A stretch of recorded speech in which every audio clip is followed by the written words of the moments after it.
Hello, everyone. Welcome to the Mile High Sports Symposium. I am JT Matthews, your host, and I'm here with your other host, the illustrious Dr. Nicholas Manning at Dr_Manning on X and at JT Matthews01 on X, respectively. Doc, how are you doing? How's the week going? We're midweek.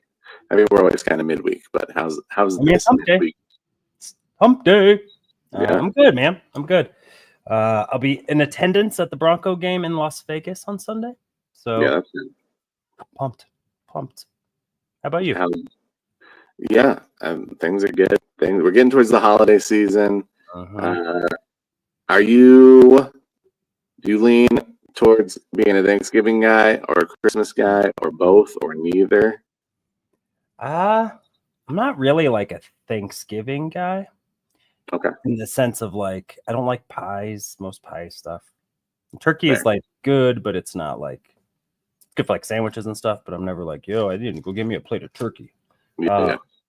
That said, like just lounging, watching TV, hanging out with family and stuff like I'm all game for that. But no, I mean my kids very much are, they are invested in the Christmas holiday season as we recognize in our house, and so we.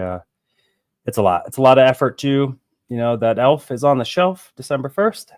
Yep. You got to keep up in the ante. I mean, Fire Diamond Ninja Ruby has to keep up in the ante. Last year, our elf on the shelf had a child, so we get through that wrench in. So yeah, we are, we are the like when you're watching your favorite show and the first few seasons are like and then randomly the fourth season is like, where did this go? It's like Breaking Bad. Like, you got a baby smoking, like you're on crack. Like, what kind of elf is this? So we just got to keep up in the ante, and in the end I enjoy that crap. And yeah, I think for both of us to note, both of our kids attend the same middle school.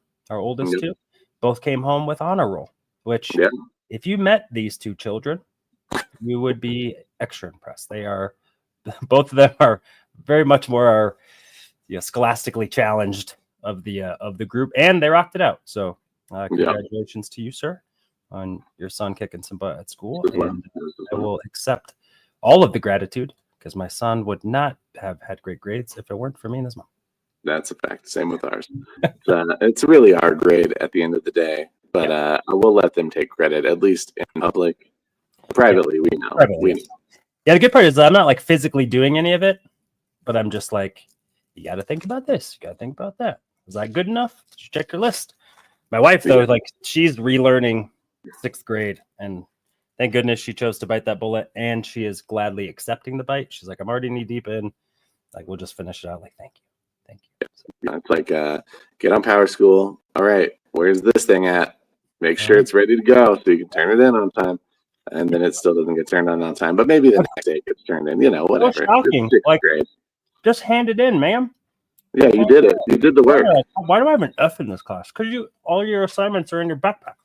Yeah, you turned in literally none of them. Literally none. Like, why are you hard on them to not hand them to your teacher? Yeah. Like the easy part, but what do we do? Well, let's jump into some Colorado sports talk. Yeah. And let's start that season. It is that season. Lots of stuff to talk about. Yep. Lots of teams to cover. So let's start with the Colorado Avalanche. They are 4th in the Central Division. They're 2 points behind the Dallas Stars for 3rd. And there's a little bit of a gap between, I think the Wild and the Jets are above them as well. But just kind of want to get a feeling how things are going in your mind. Saw a few different things that we're going to talk about as far as potential trade rumors, just kind of going on with the team speculation. But what's your takeaway after the Avs got a win? Was that 2 nights ago? I think they must be tonight. Yeah. On the road to Philly. Philly. Yeah, I think my take one is Val is back. And so is Drouin. So is, they're starting to get pieces, and we talked about they got to kind of tread water until everyone comes back. And then it's kind of let's assess. So as my AA battery and goalie, Antonin, has faltered, and obviously he's out now on the IL. Gorgie has picked it up, so it goes to show a little bit of Bednard, not committing too early to a goalie, recognizing that that Gorgie has better play in him, and let's wait this out before we, crush our starting goalie. And it's worked. He's played much better, but as you and I will discuss, it is definitely the weak spot, which it has been since Varlamov, really, right, where he really was kind of the anchor back there. I think the team is finding out that they probably need to do something different. But I am encouraged on the road. Guys are clicking. Kale looks great. Nate McKinnon is phenomenal. The Moose is loose as he's playing for a new deal. I mean, you're getting it from your stars. So, them climbing at, what was it, 0-4, 0-4, 0-5, 0-4 start? 0-4, yeah. I think 0-4. Yeah, so I think they're like 9-8 now, which, 9-4 over your last, 13. That's good. If they can keep up that streak, probably even get a little bit better. Be super excited to see where they go. But I'm feeling better about the Avs. I was a little worried at first, and part of it is because I wasn't worried, and I was like, but they're almost like a fifth of the way through, or quarter. They're almost a quarter of the way through. So we should just mark that. But before we move on, what up, Fanatic Deck? What up, Juan? Love the uni in that pick. Appreciate it. Appreciate you. Hopefully you're liking and subscribing and comment with the algorithms and the things, but appreciate you, Doc. Thanks. Avs have been, I think they've been, you can tell they're still just kind of a team that's feeling it out as they go, with the personnel they have. We've talked about before the injuries that they kind of had to lead into the year. We are getting some of those guys back, so that'll be nice to kind of see them put together a lineup that isn't full of holes, or at least full of significant holes. I'm looking forward to the next month or so, just to kind of see how they gel, how they come back together, how the lines are kind of thrown together. If missing time for Nichushkin is going to impact kind of where he's playing up and down the line, or if they just kind of throw him back into the mix. I have to imagine they'll probably give him a chance to just kind of earn his job back. But the kind That's interesting, because I think they will give him no such get in. I mean, he was skating with the team for I think a couple weeks before he was out there, so I think he had some run up. But I also think the circumstances around it, I don't know how much grace he gets to be like, and I need a month to really be in shape. I need you to play like you're the reason you're not out there. That said, did you hear his interview after his first game back? I don't think I did. He was tremendous, man. There was accountability and discussing, his sobriety and need to make life changes. It was he's not a guy that talks very much, and sadly, the last few times we heard him talk, he didn't have it together. It was really condescending and confrontational. There's nothing to see here, guys. All that stuff. Yeah, man, you got some stuff going on. So it seems like at least at this point, I think his view is changing a little bit, recognizing that his opportunity to generationally impact his family and his friends is almost out the window if he didn't put it together. And it sounds like he at least has a grasp for that. So I'm rooting for him. Addiction sucks, and I expect him to play like himself. And I'm excited that he seems really committed to staying on the ice this time. Yeah, I think there are, it's hard to say long term, but I think in the short term there will be good things from Val. And obviously we're rooting for him to overcome the challenges that he's had up to this point. Stay clean in his sobriety. But it's one of those things where he's probably given his same opportunity that he had when he left, but the leash is going to be a lot shorter. There's a lot less room for error. And one more slip up means that who knows what his NHL career looks like moving forward. So fingers crossed on that front. Hopefully he's got the support that he needs and the people around him in his corner that'll help propel him.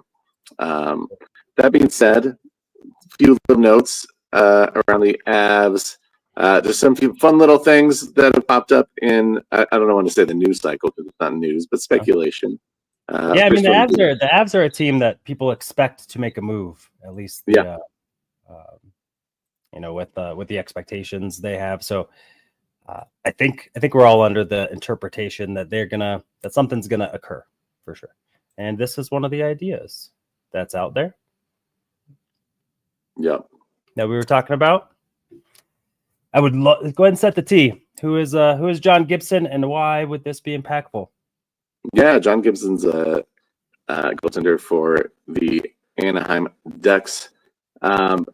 He's been consistent, a good goaltender throughout his career. You know, back when the team was successful, he was a big reason for that. Obviously, that team's undergone kind of a youth movement, a bit of a rebuild, but he's kind of been a stalwart for them. And he's just a veteran guy that you could bring in, and I think you feel confident he would do his job. You know, he's someone that I think the app should be looking at as a potential answer for goaltender, at least for this season. Ideally beyond that, but it comes down to cap constraints and whatnot. But definitely someone that Avs fans should be keeping an eye on. This is something that is kind of was whispered about last season. You know, is that someone that the Avs would pursue, whether it be in the offseason or towards the end of the year last year? Obviously, they held pat and the season ended the way that it did. But it's definitely the name is just still in that rumor cycle. I think we're hearing about his name thrown around with Carolina as well. So he's a sought after guy, and he's going to get some. They're going to get some phone calls about him. Hopefully, the Avs are in the other end of the line, though. Yeah, I mean, I think it'd be a good move. I mean, he's 31.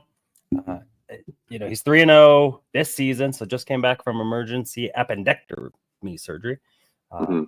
And, you know, so far this season, 2.67 goals against average, 3-0, you know, a .906 save percentage. Overall, he's got a goals against of 2.89, so under that 3 benchmark with a 91% save rate. So he's a guy that I would be for. I think this team has to elevate, you know, that position and stop kind of getting by with Jags, you know, just other guys. And so I think that move would be great. It would be 6.3 million. I don't remember though if it's 6.3 million per year or total. I want to say it's per year. I think it's per year.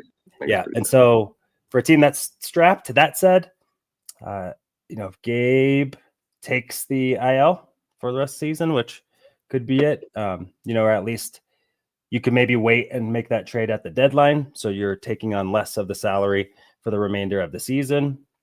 So even if you were to have Gabe back, you can send an offsetting NHL player. They've had a lot of injuries in Anaheim for the front three, and being able to have some depth up front. So Avs might be able to part with maybe a prospect-ish piece and get themselves an upgraded goalie. Yeah, and I think it's something that, you know, so far goaltending this season has been. I don't want to say they're 10-9 with a minus like 6 goal, you know, plus differential. Yeah, it's just not good. Every other team around them is doing better, even if the record's similar. Yeah, every team above them, I think the Stars have a plus 17 goal differential, and you're just not going to be able to hang with plus 17 for the Stars, plus 18 for the Wilds, plus 34 for the Jets. You know, kind of the Western Conference teams hasn't been a lot of good hockey, so maybe that's just kind of an encouraging factor for them. Is like, hey, we're middle of the pack, we're still in this. You know, it's early, obviously. You know, we don't want to get too out of hand with how good or bad the team's doing. But when you're kind of hanging around the middle and you have a lot of upside and you have a lot of returning guys, I think that it's fair to say that we should feel optimistic about this Avalanche group. The other piece was just a fun piece, but something to keep an eye on. I think we've heard grumblings about for a couple of years just because of the relationship between Nathan McKinnon and Sidney Crosby. But Paul Bissonnette on Twitter posted a picture of Sidney Crosby in an Avalanche uni, and of course the response was, well, so it was mostly rude and negative. But this is something that's kind of been around as far as rumors go for a while. You know, it's well known that McKinnon and Crosby are good friends. They're from the same. I don't know if it's the same town, but definitely from the same area in Yeah, Canada. from the same town. Yep. Yeah, I thought so. Yeah. And so there's just a lot of history there, and Avs are a continuing team puts you in a lot of trade rumors and a lot of even if they're kind of sensationalized online. Right. It's just something to keep an eye on. It would surprise me, given the history and the relationship. The Penguins are 7-10. They may be looking to get some either free up some money or get some prospects and picks. Avs are looking; they're in a contention window, and so it's a possibility that they move on from Sid the Kid, and just something to keep an eye on. I don't know that there's strong feelings one way or another. I think, but it is interesting when a guy who played in the league and is familiar with Sidney Crosby, and it's when they start posting things like that, even though they're part of the media now, technically, it's interesting, and it just makes you scratch your head a little bit and say, well, maybe there's something that they know that we don't. Yeah, because I think that's probably a team that he would be okay with. I don't think that they can just trade, or that they would just trade, Sid anywhere. I think they would try and do right by Sid, and I assume getting to play with Nathan McKinnon in Colorado wouldn't be a bad opportunity. So, I am not going to be shocked if it happens. Let's just say that. Yeah, I think it. I don't know. The writing's on the wall per se, but it's high profile trades. You don't see them pop up all that often in mid-season, but we'll see. Let's move on to the Denver Nuggets. Denver Nuggets had a game last night in which they won against the Memphis Grizzlies. Grizzlies was a 122-110 win. An undermanned Grizzly squad that they lost to recently, just 2 games ago, ended up getting a win this time around. Without Nikola Jokic. Jokic has been out the last 3 games for personal reasons. Seems like those personal reasons are a birth of a child, so that's good. Congrats, if that's congrats to the speculation, but congrats to the Jokic fan. Yep, congrats to the Jokic family. Sounds like a baby boy. So, feeling is that he'll be back soon, hopefully in time for the back-to-back, the doubleheader, not doubleheader, but back-to-back games this weekend. One's against the Mavericks, which is another NBA Cup game, and then the Lakers the following night, which is always must-see TV. If you're a Nuggets fan, or at this point, Lakers fans probably don't want to play. Cowboys fans. We know you're a Laker fan, so Cowboy fans, football is not going that way. Why don't you go ahead and come watch some people? Yeah, watch. Yankees are over. Hopefully, come on in. But yeah, just want to get your feel for how the seasons are going. Russ had his 200th triple double. Amazing. I don't know. I want to see the last time Russ put up a triple double because it feels a little bit like. I think it was like 2 seasons ago with the Clippers. I think when everyone got hurt. I think that's the last time he went Hambo, but that's from a distance. I'm not sure. Yeah, I just wonder, if it's a sign of things to come for Russ on this Denver Nuggets squad, or if it's more of a circumstance of Jokic being out and him having more play time. What's your feel on that? Maybe it's a combination. Yeah, I think it's a combo. People thought this was going to be a terrible, terrible move, and based on what you've watched, you let me know if I'm off. I think he's the best bench player the Nuggets have had in a while, with Bruce Brown, with I would even say a younger Christian Brown, not this year's version, which I think has been pretty outstanding. Yeah, but none of them were getting triple doubles. Regardless of who was in or who was out. There's been a couple of games where he helped carry the team to a win, which. Expecting from your vet min, 36-year-old potential Hall of Famer is a lot. So do I think he can? I think we'll get outbursts of this. I think Russ is a competent and still effective player in the league. So I think that there will be some good blips. But I think he's been a tremendous asset. The ability to create pressure and pace and have a really skilled ball handler, to be honest, is super helpful because Jamal's not that kind of player. He is not Chris Paul. He's not, a guy that's going to be able to dice you up and get by you.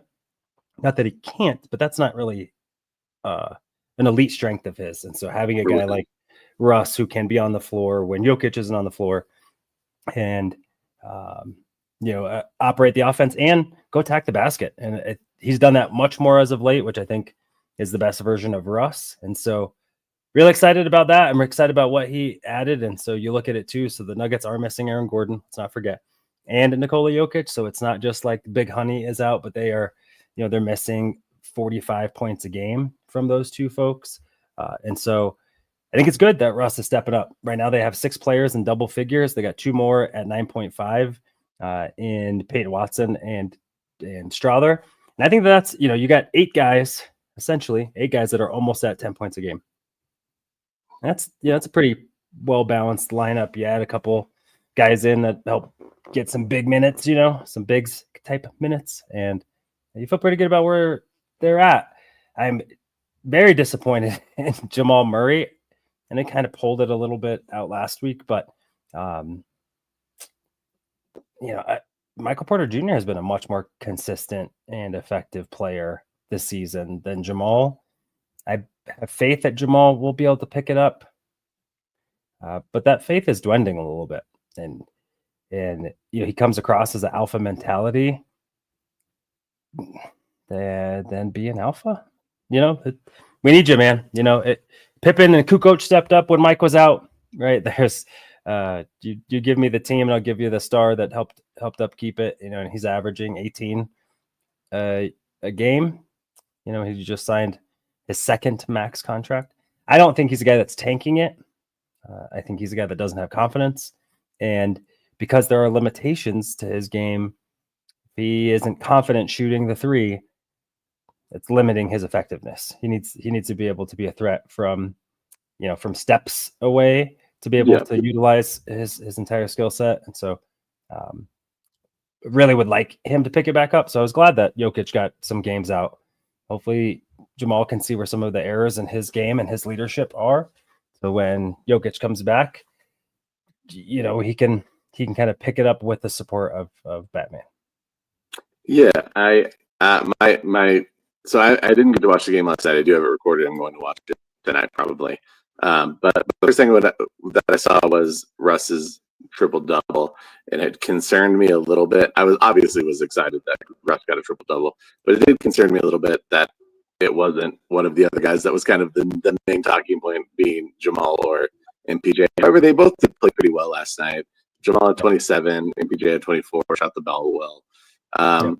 It was nice to see a little bit of a step up, but overall, I agree. This 3-game stretch was not a great 3-game stretch for Jamal.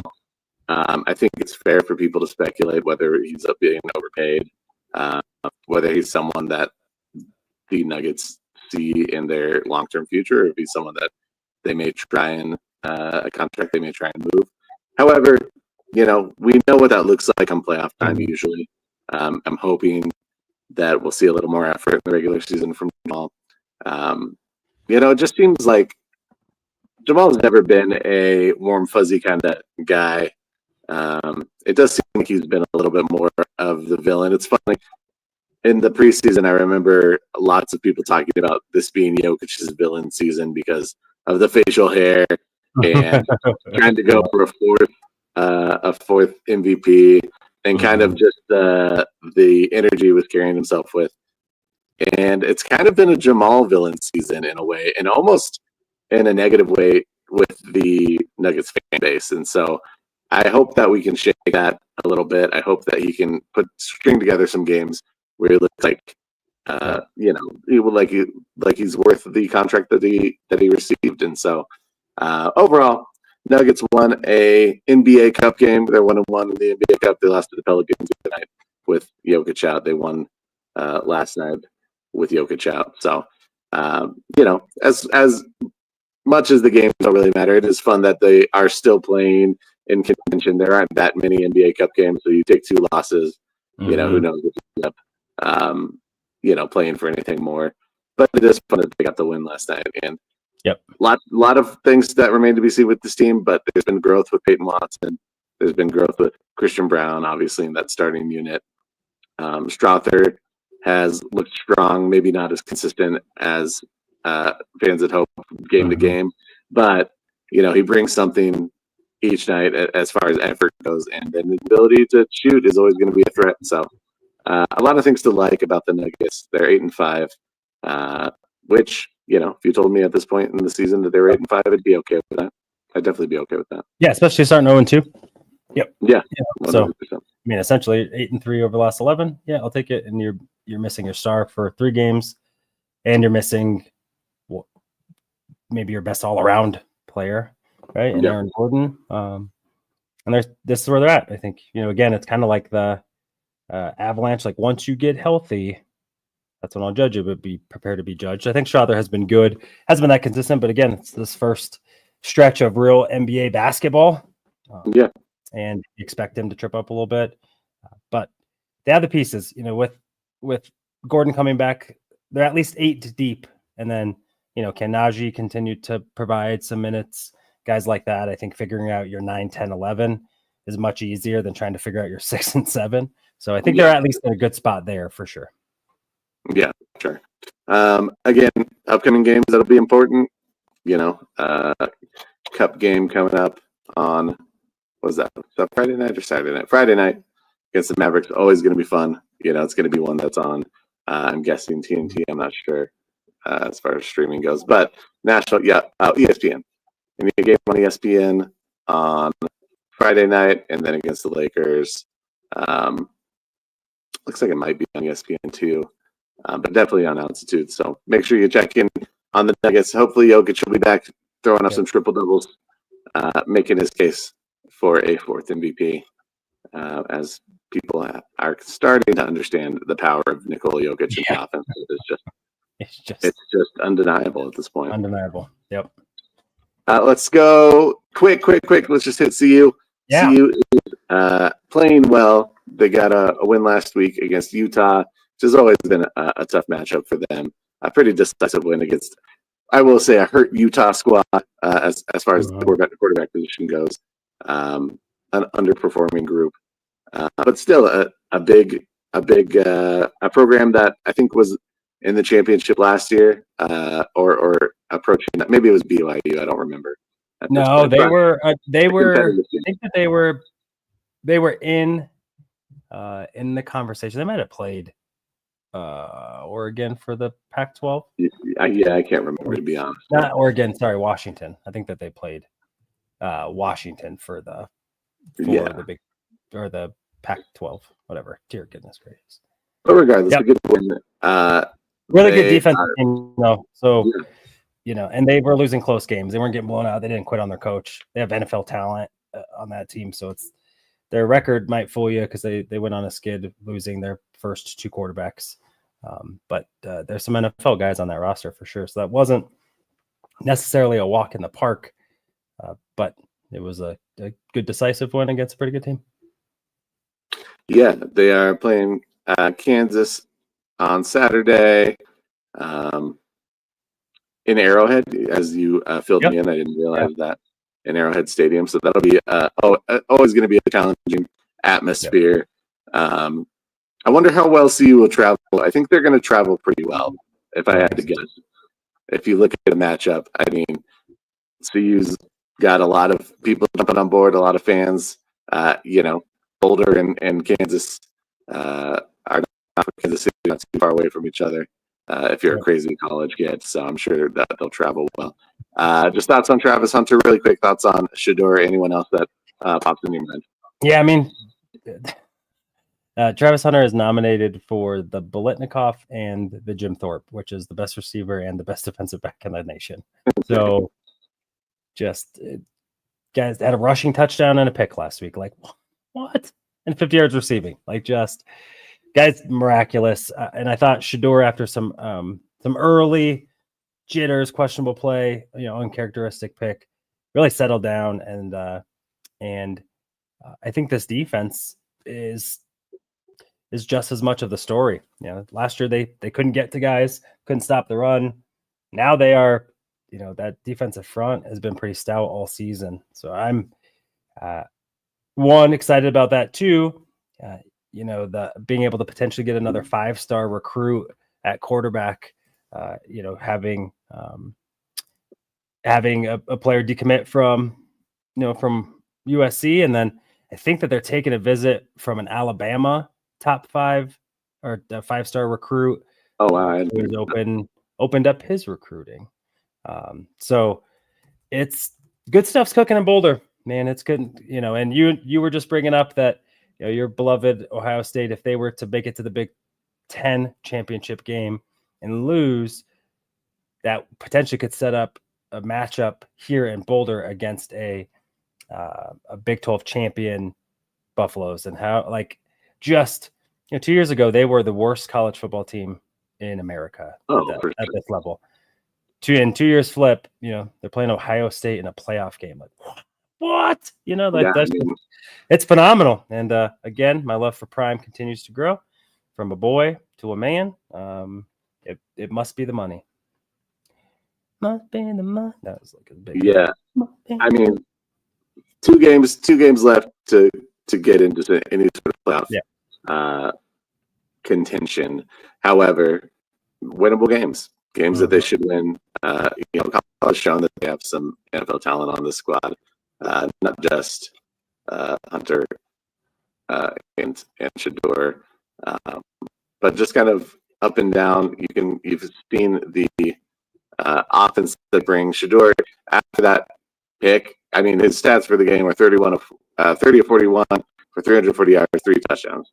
I mean, he threw some absolute dimes. My guy, I think, might be the next best pro is Will Shepherd. I like Will Shepherd a lot. He's got an NFL build. He's got great hands. He's good in traffic. There's a lot of things to like about him. He's someone that I think wherever he goes in the draft, he's got the buzz. Yeah, really. I said it for a while. Will Shepherd is a baller, and I think he'll be a baller.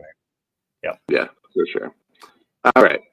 Well, let's get to the team that everyone's here to talk about, even though we love all our other teams, of course, and that is the Denver Broncos.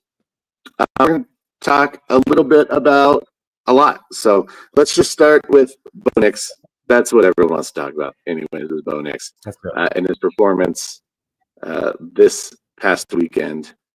Just kind of give me your thoughts on how he looked and how Broncos fans should be feeling about their potential franchise quarterback. Yeah, I think I got to pump my own brakes here. I'm super excited for what Bo did. They're, being able to look at and recognize some of the NFL caliber throws he made in sense of, the deep cross to Vele in between a trailing Tampa 2 middle linebacker, in between and in front of the safeties. Jesse Bates and Justin Simmons are one of the best pair in the NFL. And Bo's ability to manipulate the defense, to be able to read it the way they read it, the way that he wanted them to read it, and in turn was able to make a pretty damn good throw. And the rest of it, you could see it's just really cohesion between Bo Nix, Sean Payton, and the receivers. Right, his footwork is tied to the receiver windows when they're open, and Sean Payton is now effectively game planning for teams. Right, a lot of the stuff that we saw on Sunday were things that we hadn't seen a lot of, and because that was going to be specifically effective for the team that they were playing against. So to be able to do that means that Bo has, a good enough grasp on what they're doing game in and game out for the offense to be able to be more explosive and him run less. Since I found since the Saints game, right, 10 rushes, 75 yards, if I believe is correct. He's only ran for like 40 yards over the last 4 games total. And so he has been able to play within the pocket, and you see the game slowing down for him. And so I knew that it was going to be a good fit. Well, I prognosticated. I guess I didn't know because that hadn't happened yet.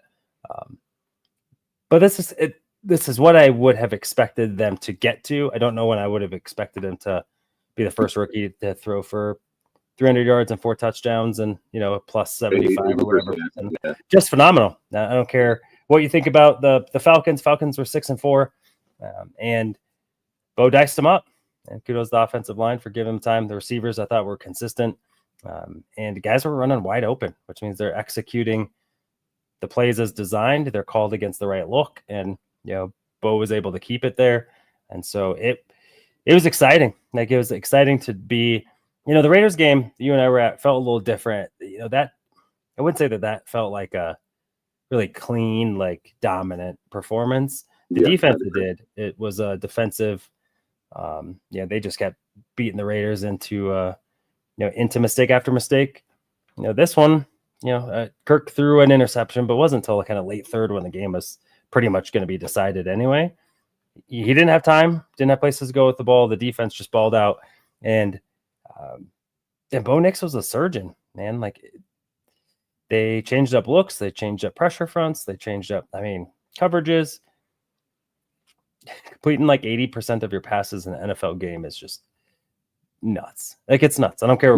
It's wild. If you throw all of your passes or swing passes or whatever, like 80% in an NFL game is really challenging. And to do it and make it look that easy, that's exciting, right? Like, I think most of us are starting to get to I think we found the guy, which one was goal one of the season, most important. Yeah. Because if not, and they sucked, they better be looking again, right? Shedeur looked great in blue and orange. But, don't want to, I don't want to nix that conversation totally, but I believe that the Broncos have a quarterback, and I feel really good about it. Pretty good. And, it's pretty dope. But I think one thing that hasn't been said, or at least we haven't got to talk about, is just the defense, man. At the last few games against Kansas City and then again against Atlanta, those are good quarterbacks with really good skill players. Yeah. And, sure. they held both teams to a combined, 23 points? That's just saying. That's a good response after getting shellacked by Baltimore. Right? This team wasn't lick your wounds. They didn't feel bad for themselves after a blocked field goal to beat the Chiefs on the road. They came out hungry, and that's exciting for me that this defense will continue to get better. You think you found a really good pair of corners.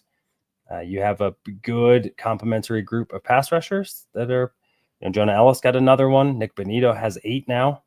Jonathan Cooper has been solid. The defensive front, John Franklin Myers has been, thanks, Jets. Yeah, no kidding. We appreciate you. They're probably getting used to this year, apparently. Yeah. It's like, we, him and Zach Allen together have been absolutely, diabolical. And so he got some pieces. Cody Barton's played above his head, which maybe he didn't have the support to play this well before. Another Alex Singleton kind of story. And, if they sure up their field goal block, because the special teams are pretty good everywhere else, like they did on Sunday, that's for sure. And they had enough practice because they were kicking Atlanta's arse. So I feel really good, man. It's, I was talking with Gil Whiteley on his radio show, just looking at their schedule. So at their schedule, they are, so you got the Raiders on Sunday. Should be a Monday night game next Monday night. At home against the Cleveland Browns, which I would guesstimate we feel pretty good that they're going to win both those games. Yeah. Yep. I would agree. Yeah, so they are an 8-5 football team. And so then you got the Colts, you got the Chargers, you got the Bengals, and you got the Chiefs. And the Chiefs are at home. So you've already shown that you could beat them. So if that game matters, which I think it's going to be tight for that 1 seed, that game probably will matter. Yeah. Really the Chargers were a team that you struggled with. Cincinnati seems to want to lose all the time. And Indianapolis, really, if you can game plan for a running quarterback and let him try and beat you with his arm, you feel really good about that game. And so, I feel pretty good about this team getting 10. And the question is that enough? And right now, at least, it looks like it could be. But we'll see. It's super exciting to be almost to Thanksgiving, right? And it's like the Broncos are relevant, which, if we had the Rockies take notes, we would all be happy. Yeah, for sure. I mean, really, they need to win the divisional games. It's kind of the bottom line. You've got 3 left. One that we expect to win this week, most likely, against the Raiders, who are struggling. The Chargers look really really good. I didn't expect them to look this good coming into the season. Having a new coach in Jim Harbaugh, and they beat us pretty bad in the first matchup. So there's something to prove there. And then again against Kansas City at home in the last game of the season. Obviously, you want to get the other wins as well. So I don't want to discount those. But really, the difference between having 10 wins and making playoffs really comes down to divisional record. And so if you can go pick up three more divisional wins, chances are you're there. Chances are you're there. You give yourself a shot. What the expectation is from there will kind of depend on who you're facing and what the circumstances are. But give yourself a shot. And I think that they look like they will be able to do that. The games have to be played still, but I think if you're a Broncos fan, you're feeling good about the team's opportunity to do that. Going back to Bo, I think the criticism that has come from various media outlets and the Denver Broncos media as well is that there's not a ton. I mean, it's more about the offense and how he plays within the offense. Not a lot of throws downfield still. But I think, 80% in a game against another NFL team, I don't care how good or bad their defense is, it shows that you're putting the ball where you're supposed to. The fact that you're getting touchdowns on screens. I want to give props to that offensive line. That offensive line was I would say middle of the pack last year, which there were some good things and there were some things that were question marks. But they've really gone out the last, I would say, really all season, but definitely the last handful of games. The fact that you're scoring touchdowns on screen passes, they're just an envoy for the group, a convoy, just moving guys out of the way and letting your Troy Franklins, your Marvin Mims get into the end zone, carrying Javonte Williams into the end zone, essentially. Literally carrying. Yeah, literally, his feet off the ground. And that's just such a huge piece to Bo's development, is just having a clean pocket, being able to be confident that he's not going to get lit up every time that it takes him a little bit extra time to get a read off. So kudos. I just want to throw kudos out to that offensive line group and the effectiveness that they've had and the melding that they've done and the effectiveness they've had in both running the ball and pass protection. Yep. Yeah. I mean, they've been, it's like, I don't want it to go away. And we knew, we had talked about this team, this front being really good, or having the potential to be, right? That's a lot of resources that you're putting there. It started out a little rocky. Yeah. And has really, has really kind of definitely turned the curb. Let me go look at, let's see, run ball. Let's go to pass walk win rate. So the Denver Broncos, Ben Powers, fourth best, pass blocking guard in the NFL at the current moment in time. Offensively, they are number 3 as a group or collectively, and pass rush win rate. So they're 3rd in the NFL. And then run stop win rate, they're 11. Running, they're 3rd. And then pass blocking, they're 1st. Really? Wow. And then stopping or pass rush. Yeah, there we go. Pass rush, they're top 5. Like they're doing it a whole bunch of ways, and the ways that they're doing it again is winning up front. And this is how Sean Payton really likes to build his team. I mean, if you think about it, right? And so Jonathan Cooper is a top 10 run stuffing edge player, which is great, and Nick Benito is a top 10 pass rush edge. So you have both on the field at the same time. Garrett Bowles has been pretty phenomenal with his run block win rate, and then you got a guy like Ben Powers who's been top 10 phenomenal impact. Like, it's nice to be able to have guys on all of the lists, right? DJ Jones in the run game. So it's for people that were like, oh, this team doesn't have any talents and all that stuff, and really trying to focus on the narrative of just because you don't know them all doesn't mean that they're not good. And you're seeing a coach who has, I think, the confidence of his team, understands what positions to put them in, and is doing so in the way that he is doing, has really been pretty stellar. So it's fun watching it all come together. The last stretch, right? So all their games now that they have are AFC games. Really, outside of the Raiders game, all have playoff implications. So the Bengals are still in it. The Chargers, obviously, the Colts are nipping at the Broncos' heels, and then you got Kansas City. So the Browns really are the only.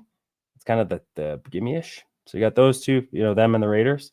But those are AFC wins that they got to stack up in case of tiebreakers, all the things. And so they really kind of, outside of winning the division, I don't think Kansas City is going to drop, 4 more games before they play at the end of the season. But the Broncos have an opportunity really to be this 6th seed or the 5th seed, depending on how things go. But, they don't have to just squeak in either. Even if they're the 7th seed, you want to, let's get that, by 2 games, so that you feel really confident that you're not a team that snuck in, you're a team that earned it in. And right now, outside of having like a really big, household name at receiver, Jamar Chase, all that stuff, outside of that, really, and I would say like a dangerous-ish tight end. Right. They got it all. Good special teams outside of Alex Forsythe falling down a whole bunch. It's a good kicking game. The quarterback is playing. The teammates believe in it. Guys are running really good routes. Vele, who's 27-year-old rookie, has been a find. You wonder why they drafted him in 7th round. That's why, because they knew if we get him in camp, he's going to be a guy that can do some consistent stuff. And they're going to get Josh Reynolds back in the next week or 2. And so it's a good problem to have. Good problem to have for sure. And you got to feel good with where this team's at. And in the hope that we can get that stupid graphic of like years since last playoff berth, right? It's like the Jets and then them. They are the next worst. Jets, you're going to have one at least 1 more year. But the Broncos going to reset that. Like, they can miss the playoffs the next 3 years. I don't care. I don't want to be at the bottom of that graphic anymore. Yeah. So 2 kind of follow-up questions. One, I just want to kind of get your feel on the job that Sean Payton's done here since he's been here. I think there was a lot of criticism last, and understandably so, his inability to kind of work with Russ and make that offense kind of get to the level that we expected them to get to, and maybe that they're kind of getting now. But just kind of speak to your feeling on how Sean Payton's done, how this relationship with him and Bo Nix has been kind of developing as the season has gone on. And are we seeing kind of what this team could look like as that offense is kind of coming together and maybe they're hitting their stride a little bit? Yeah, I mean, let's go back to the draft in the sense of, or even last year, right? Sat Russ, I understood why. I want to win. I'm tired of getting data for next year and all that stuff. Yeah. I know what we're doing now. We're mailing it in the sense of Russ last year. And once that decision was made, I'm all on board. All right, then what's your plan? And as the draft was shaking out, right, or the process to the draft, I was excited about the fit of Bo Nix. He wasn't my favorite quarterback prospect, but understanding one, who's available, one, if you weren't moving, and so really you had to feel really confident with 3 through 6 or 3 through 7 if you're a Rattler guy. And to me, this pairing made the most sense. I think Peyton probably could have won with any or all of them, but he was ready now. So I think that Bo was ready now, which I think is enticing for a guy like Sean Payton, because you get the youth of a rookie that you can mold with the maturity of a guy who is a little bit older, which I think you got to be pretty tough to play for Sean Payton. I think he's supportive and demanding. And if you're a coddled, entitled athlete, he's not going to be the guy for you. And so with that, I wouldn't say that Sean Payton has now been flawless this year. I think there's some times where he didn't really maximize kind of what he got. The fact that against the New Orleans Saints, Cortland Sutton didn't have a catch, that can't happen. You can't allow that to happen. Bo, throw the ball to him. Like you got to get your best player in, and not understanding that your left tackle or tight end on field goal block gets propelled into the backfield every single time to then go to line up on the right hash. So you're kicking it left right at the weak spot. There's some things that even Sean Payton has fumbled. And I think understanding that this game, or we are all imperfect and he is for this game, and can acknowledge those shortcomings. And I think you see what the pairing is going to do now. Right. And so, no one knew what Drew Brees was going to be like when he went to New Orleans. No one really knew what Bo could look like. You hoped, and I think most people sold him short because of Auburn tape. Yeah. And being a little older, and it's like at quarterback, he comes in at 24. He's played 13 to 15 years still, right? Like that's a long time. It's not like running back where age matters, or at least reps matter, and so you get to start see like what Sean Payton can do. And it's been exciting. Like the last few games, at least, like really seeing some really creative concepts. It has been great because it really, last year, wasn't it? You weren't seeing Russ be able to do the things Sean Payton was asking him. And then obviously the year before that with Nate Hackett or Pat Shermer, who's doing great now in Boulder. Great. Everything's worked out. But it wasn't a dynamic offense either where it was, where you could expect that they were going to score 24 to 26. And now I think we have a team that I expect them to score 24 to 26. That they're going to be a team that if the defense continues to play to its expectation, that they're going to win a game. And that there's no ifs in that, right? Like, nope, that's what we think that they are. The last few seasons, it's been if. Right. You can start the deliverables that the Broncos have seem more consistent. The only place that I really think that this team can improve on and has to the rest of this season is continuing to have some good chunk plays in the run game.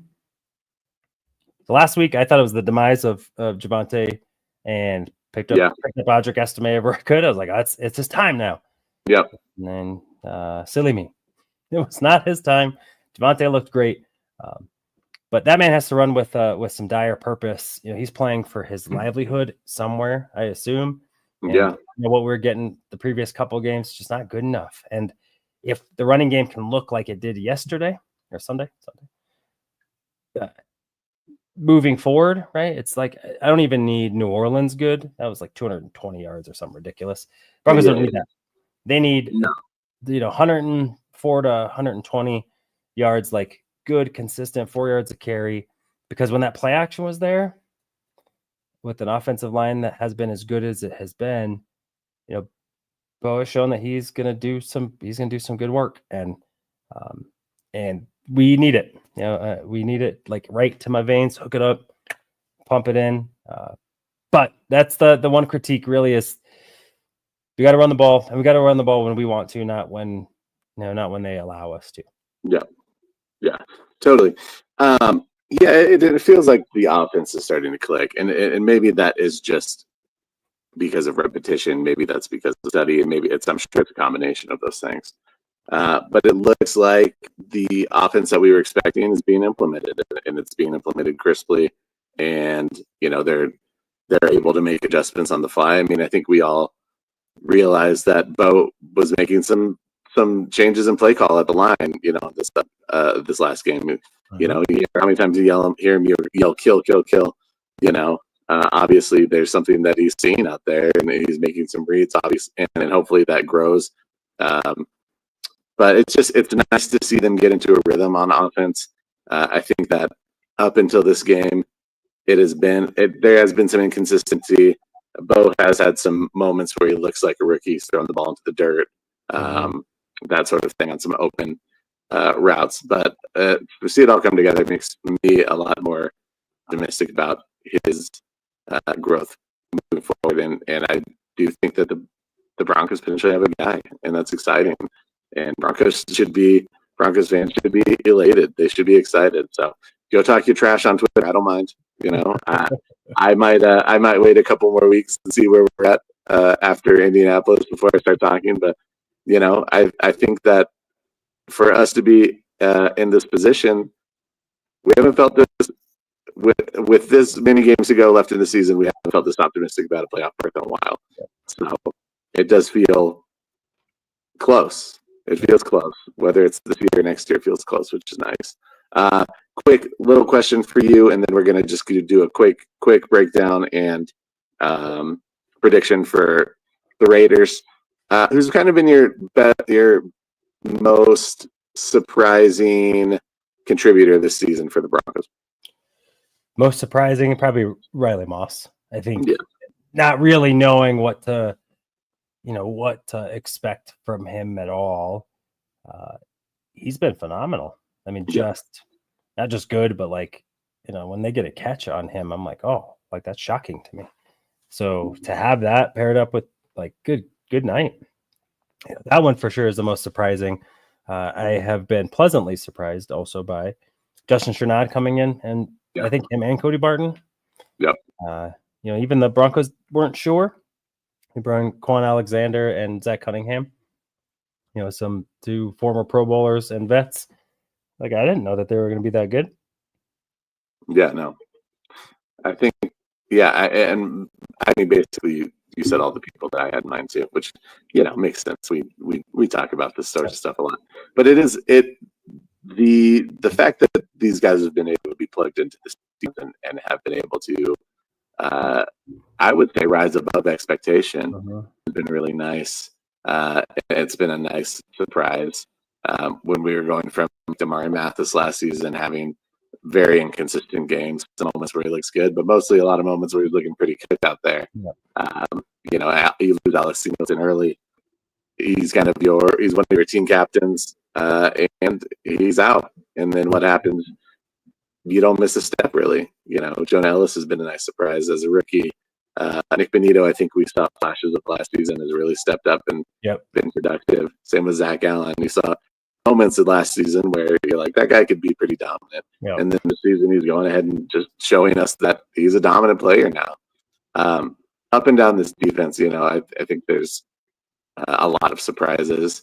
And then on offense, I've just, that line has just been, they've shown me that they are better than we gave them credit for, at least in my mind. I mean, let me get this. Guess who's number 3 in pass block win rate for all offensive tackles? For tackles? Yeah. Who's number 3? Nope. Oh, McGlinchey? Yep. Wow. Yep. Garrett Bowles number 7. I mean, I wouldn't be surprised at either of them, to be honest. I mean, and pass blocking interior offensive linemen. Guess who's 1 and 2? 1 and 2? Mm-hmm. There's got to be Powers and Miners. Nope. Luke Wattenberg. Wow. Okay. Alex Forsythe. Wow. Okay. Quinn Miners is number 5, and Ben Powers is number 9. Wow. Okay. I mean, it's the offensive line so far has been as good as they have been. Right. Zach Allen is number 2 in pass rush run rate. On the edge, like I said, so Nick Benito is number 20. But they had a bigger rotation. Some of the other guys play many more snaps, and so it's exciting to be able to see kind of what they're able to do at this point. Jonathan Cooper, like I said, top 10 in edge player and run stop percentage rate. DJ Jones and run stop win rate is number 1, and then run block win rate. Garrett Bowles is number 6, and run block Ben Powers is number 4. And so. And with Miners, I think Miners will continue to play better, so you expect him to inch up some of that. They've been as good as they've been, probably better than we think that they have been, even, right? Like hearing that. Every mock draft that I do for next year, I'm like, I got to get a center. It's like maybe I don't. Yeah, maybe not. Maybe we don't. Which is exciting, right? And it's like, holy crap, maybe this team. Can you imagine when we're talking about draft time next year? And it's like there aren't gaping holes. There are. How do we find some contributors? Yeah, it's nice. Yeah. It's a good place to be, and it's felt like a dry desert to get here. And now we found some water, a little pool. It's like, maybe we made it. Maybe we're still on the cusp, but we're almost there. Almost. Quick breakdown predictions for Raiders. I don't think we're going to spend a ton of time, just because A, because we don't have a lot of time, but B, because the Broncos dismantled Raiders first time around, and I don't know that we're expecting much different. Yep. Yeah, I don't expect much different. The Raiders have struggled. I think that this is a team right now that knows what's in front of them. I think the Raiders, to be honest with you, are kind of a shell of, I don't know, shell of who they've been. This is who they've been. And now at least you don't have the streak hanging over the Broncos' heads, right? Where it's like that, like, oh no, now we're supposed to beat you. Really outside of Max Crosby, because Christian Wilkins is hurt. They don't have anyone really that's played, really good football.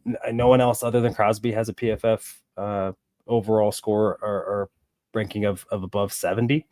And so on defense anyway. So you feel really good about the Broncos' ability to score some points. And then, kind of when we look at the other side of it, the offensively, it's Bowers, sorry. And Colton Miller has played well. And then their left guard, kind of a new, drafted in 2001. Yeah. Jordan Meredith. Nice job, you. Has left guard. I think he's filled in. Some people got hurt. And then Parham has been another good player at guard. Jackson Powers Johnson has struggled this year. Myers has been an okay player, Jacoby Myers, but it's really kind of it. Some good contributors, right? It's like playing the Pirates. Like they got some good players, but it's like they're good players or contributor players, not like really good, good elite talent. They're just gonna have a lot of elite talent across the board. Like I don't know what they've been doing in their drafts. Then, it's Why is Michael Mayer getting the Broncos better trade for him in the offseason, stat pronto? Let me send you a 4th round pick because you don't know what to do with your own players. Take him in the 2nd round. You draft Bowers, and then you don't really play 2 tight end sets. No kidding, right? Because your back pocket wide receiver is Bowers is insane though. I'll give him. He's that's I told you that's why I was sad. It was like, man, now add extra pressure that Bo Nix better be the guy because it's I know Brock's going to dominate, and now he's going to do it against the Broncos for 12 years, and it's like, oh damn it. That's true. It's true. Well, quick prediction. You want to go first, or I think Broncos win 27-10. I think they'll put up as many points last time. Because I think the run game will be emphasized a little bit more. But I think the defense will ball out. I think Brock Bowers will be a problem. But I expect him to see a lot of number 2. And the Broncos come out with a pretty decisive dub. Yeah. I also think the Broncos will win. I don't think the Raiders are going to find the end zone. So I'm going to say 29-12. Ooh, okay. We'll kick some goals. I don't know that they'll be as efficient, but we'll be as efficient this game. Though he's got a chance. It's not like the Raiders defense is world beater, group of world beaters. So that's all we got today, guys. Thank you for tuning in. We got to jump out of here. We got kids to manage and pick up. But thank you for being here. We appreciate you. If you have any questions or want to interact with us, go ahead and hit us up on Twitter in the comments. We appreciate you always being here. But otherwise, watch some good sports this weekend. Nuggets got some games coming up. Avs play tonight. CU plays on Saturday. And, of course, your Broncos play on Sunday. Tis the season. Tis the season. But thank you again. And remember, if you need a sports prescription, call a doctor. Hey, I'll let your boy. Fast lane when I pass in the street. Bag of money in the passenger seat. Tempo's been asking for me on the road from the west to the east. Way up, I might never come down, cause the coast's racking up the flame out. So high.